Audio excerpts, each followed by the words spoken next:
What's up everybody, this is Mike and this is part 2 of my video how I edit my drone footage. If you haven't watched part 1, go ahead and click in the description or in the cards and you will see the link. Go ahead and watch that. This is part 2. Enjoy. So cut it here maybe in half and we'll just get rid of the first part and we'll do the same for roughly here. We'll do the same for the second part of the clip. It's just because it's too long and like I said, we want to keep it interesting, we want to keep it moving and flowing, and you know, we don't want to bore the viewer with extra long clips. So let's play that and see what the result is going to look like.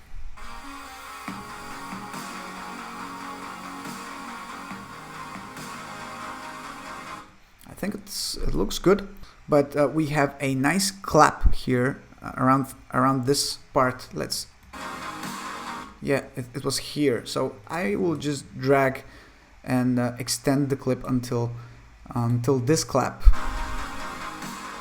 So it works even better with the music. So that's something that you must do every single time if you want to achieve some better looking videos. I think I'm going to use no, not this one. Let's see another clip. Let me zoom out of the timeline a bit. Maybe something a bit more epic like this. Let's use this one and then we'll go to the other ones. I'm zooming in again and now I will just use a part. Of course, we don't need the whole clip. We'll just use a part of this clip. So here, just get rid of this and then I'll just move it and give it a listen, so I see if it fits with the music, and then I'll decide how long I'll keep this clip, whether I should keep it for just 2 or 3 seconds or even longer. So let me play it. No, this is too long for sure, so I'll just keep it to the I think it was around here, this clap that we had. So let's just listen once again. Yeah, it was around here. So as you can see, we have a slight drop here in the music, and maybe it would be even easier if we zoom in even more. So let's see if I have actually managed. I think it's around here. And the key is to play it constantly all the way from the beginning, so you know if it fits well with the music. You definitely need to go back and listen to the track and see if the footage works well with that track, just so you know if you're doing the things right or not. So when I edit, I'm playing a song or the edit song maybe 300 times, so I'm sick of it at the end of the edit already. But anyway, let's continue. Yes, it's just a small glimpse at the area, this clip. It doesn't really give us anything else than a small glimpse of how the rocks are looking from above. So I like that. I'll have this footage next. And again, we need to play so we know how long should we keep it.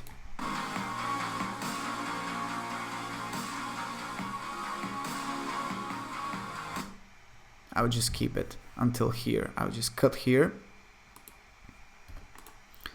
We don't want to keep it too long, you know. We want to keep it interesting.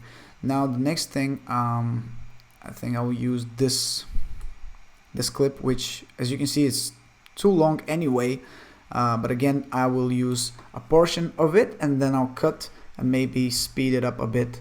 The key to everything is to know when to speed up, when to slow down, and when to cut. I think that's very important. So here, this part here, it's not really important as you just see me standing on the rocks. Here on the other hand is where you see me, but you see I'm on the edge and you see the water, so that's more interesting. So I'll just delete the first part and we'll keep going. And maybe here it doesn't really tell us anything more, so that portion of the clip we can speed it up. maybe this thing. We'll speed it up to maybe 8 times or 20 times. I'm not sure. Let's see. I think it should be 20 times actually. Once again, we don't need it as a clip itself. We need it as a connection between the first clip and the second clip. So if we do that now and we move all of these clips to where they should be and we play, let's see what the result is going to look like.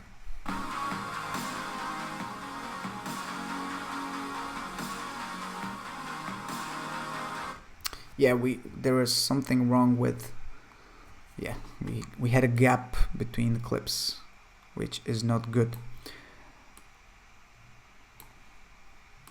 The magnetic timeline of Final Cut Pro 10 is actually this one, the main one, and it's quite helpful, but since we are using that for our track, the music, we can't use magnetic timeline for the clips. But anyway, it's still very easy to move them around. So let's play once again, so I'm sure it looks good. Yes, perfect. And then I think this is the end where we had another clap. So this is where I will delete that section. And we're getting ready to go towards the next part. We don't have that much left. So this clip, I will use it as an ending because it's a descending shot, which just works well as an ending. I think I'm going to use this one right now. And believe me, when you start explaining what you're doing and why you're doing it, it's a lot more difficult because when you do it for yourself, it's just a natural instinct that you have in your mind, in your head. And when you start thinking why I'm doing that and you try to explain it, it's a lot more difficult. But generally, I edit for a few hours, so this thing, doing it for 10 minutes, it's a lot more difficult than you might think. But anyway, I enjoy it nevertheless. I think I'll use this middle section of the clip. It's a rotating clip, and I might just end it here. And I'll delete once again the first and the third section of the clip and just use the middle one. But now I just saw that we have a small gap. Make sure you don't have gaps between your clips, otherwise you'll just have a black screen between the clips. Let's see.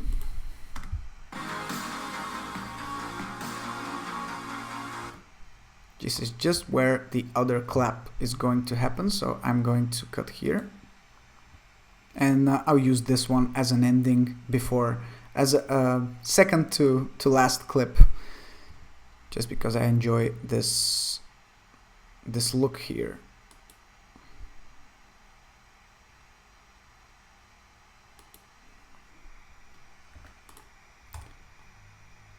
So we don't need this, we don't need this, we only need this section here, like this.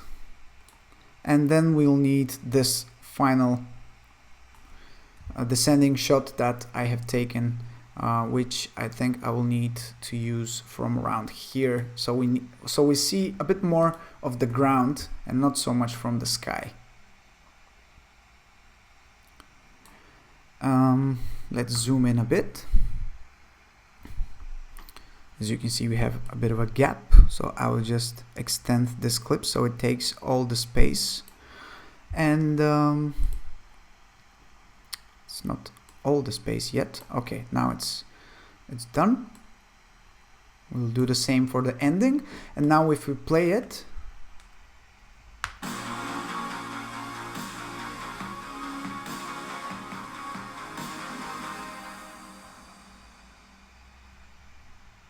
perfect. It looks just perfect. But I think I will just delete some part of this song that when it ends, because it's just too long. A fade away that it's too long. And I will just cut here. Now what we need to do next is just get rid of those clips that we are not going to be using anymore. And that's the rough edit that we have. I'm going to press Shift and Z so it extends all the footage that we have on the timeline. Right, so now that we have our rough edit of the footage that we have, we can play it back a couple of times just so we can make sure that everything is fine, everything is cut precisely, and we are happy with the result. I am going to skip this step for now because we don't have time to waste, and I'm going to get to the next step, which is adding effects. Now for this particular clip, I was thinking to add some water effects, some wind effects, but I actually remembered there were lots of birds and seagulls around me that day when I was flying, so I decided to add some seagull effects where appropriate. So I'm going to search for that here. So this is the sound tab in Final Cut Pro 10. Make sure you select sound effects, and then we can search for seagull. And we have an effect which is 32 seconds long from a seagull.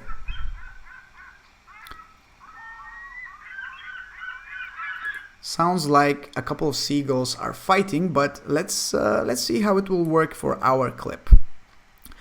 So I'm just going to lower the volume to minus infinity to our song, and then we can just hear just the effects.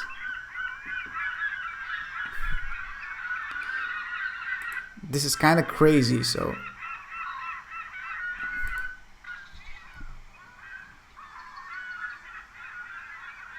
I like this ending part of the effect because it's just a bit less noisier and more relaxing, I would say. Otherwise it's just seagulls fighting, and it's not the effect that we're looking for. So I'm going to use this effect here from where the drone footage starts. I'm going to fade it in a bit, and I'm going to fade it out a bit and move it just a bit to the left. Then I will just return to the regular volume of the song, which was -5 decibels. And now when I play it, we should be able to hear a bit of an effect. I actually need to lower it just a bit, maybe to -5, just so it's not too loud. Let's see how it sounds.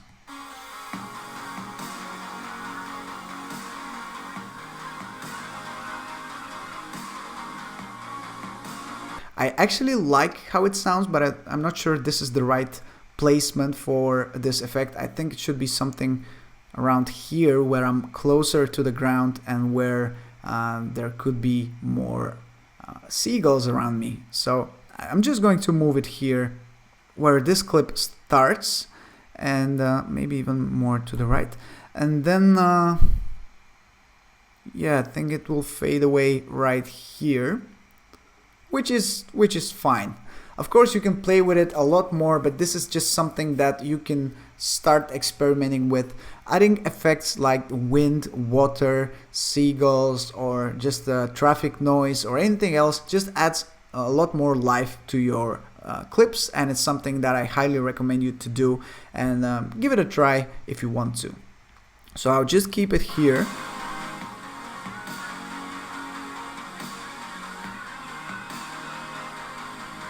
Yes, I like how it sounds. And then we'll get to the next part, which is color grading our footage. So for this particular footage that I'm using today, I am going to use some LUTs because it's just much easier for me to explain how I color grade my videos. It's another topic that I might get into in another video, but just make sure you download a MLUT plugin from Motion VFX. This is a free plugin. It's not sponsored or paid by any means. This is just a plugin that I use for adding LUTs to your footage in Final Cut Pro 10. I think it works also with other software programs that you can use. So to use that, you simply need to drag it over the clip you want to color grade, and then you will see a new tab here which has mlut library or load custom LUT. So basically, if you have a lot of LUTs, you can add them to your library and then you can access them easily from this library. But if you have a custom LUT that you maybe have on your desktop, you can just load it from this button here. For this demonstration, I will just add something from my library. I have a couple of free LUTs, and I'm also currently working on creating my own LUTs, so I'm not going to go into a lot of depth about the LUTs because I want to save that for another video. I'm just going to use some of my favorite free LUTs, and if you select it, you will see the difference it makes to your footage. So this is another one. This is a bit more washed out. We have another one, and I'm just going to use the dramatic one for this demonstration, and I'm going to lower the intensity. You can do that from this slider here. So if you don't want to use it at 100%, you can lower the intensity maybe to 50%, or I think 50 is not okay, maybe 75% is okay for this clip. So here is how it looks like without the LUT. It's a bit more washed out, and here is with the LUT. So the rocks are a bit more yellowish. It gives you a bit more summerish feeling, and for this demonstration I think this LUT is fine. The next thing we need to do is copy this clip. So we go edit and copy, and then we can just select, let me zoom out a bit, we can just select all of the clips that we have from this footage, and we can go edit, paste attributes, and we can basically paste this settings that we have used from the first clip. We can paste them to all of the rest of the clips. So we can see we have this option enabled, so we are basically pasting this setting from the first clip to all of them, and we go just paste. And now all of our clips will be color graded with the same setting that we have used in our first clip. So that means the dramatic LUT at 75%. This is a great time saver if you have plenty of clips and you want to color grade them the same way. You can do that by just pasting the settings. And from here we can of course play with some transitions if we want to. We can add some effects or anything else that we might want to do to spice it up a bit, but that's basically the very rough edit of how I do things and how I actually work, how I think when I edit. And if we go ahead and wait until everything is rendered, I can play the whole clip to you so you can see the final result, and we'll do that in a second.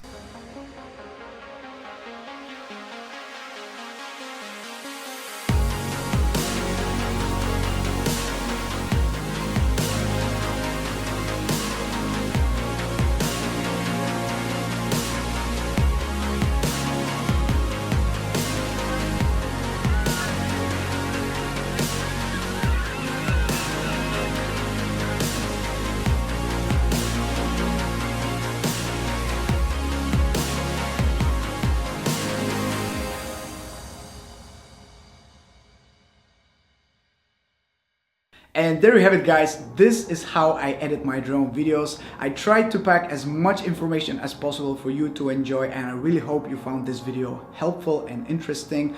Please let me know in the comments below if you did, and if you have any questions whatsoever, drop them down. I'll try to respond as soon as possible. That being said, guys, please subscribe if you don't want to miss any future videos from me. Drop a like to show some support, and I'll see you in my next one. Ciao!